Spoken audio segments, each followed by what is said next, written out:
question pa na siya ang magaling na kandidato ng Lakas Kampi CMD para maging presidente sa ating bayang Pilipinas. Secretary Teodoro Gilbert Teodoro. Ibong.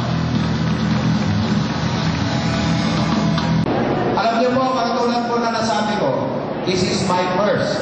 Ito ang primera na consultation meeting na natendan ko bilang Lakas Kampi CMD. Ako po ay umalis sa dati kong partido. Marami nagtatanong, bakit? Alam niyo po, simple ang sagot. Sagot din ng Agusan, del Norte, del Sur, Butuan. Dahil nakita ko ang sincero na pagsilbi at pagtulong sa intero na Pilipinas sa ilalim ng Lakas Kampi CMD. At ano pa ang nakikita ko? Alam niyo po, dapat po nasa Zamboanga at Basilan ako ngayon. Dahil may misyon ang ating Pangulo sa aming lahat na tapusin ang problema ng Abu Sayyaf sa lalong madaling panahon.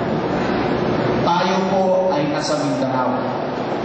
Alam po natin ang importansya ng lahat ng nagawa ng administrasyon na ito, magmula sa lahat ng kalye na magdidikit ng Surigao, Agusan, Bukidnon, Davao, magmula sa pagtugis sa mga kriminal at rebelde, magmula sa kailangan tayo magkaisa dito sa Mindanao under a just and honorable peace.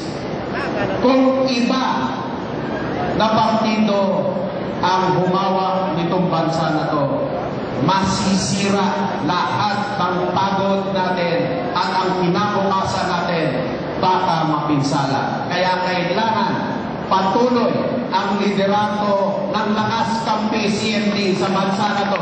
Kung hindi, walang mangyayari sa Pilipinas. Di ba? Totoo yan. Gusto nyo bang masayang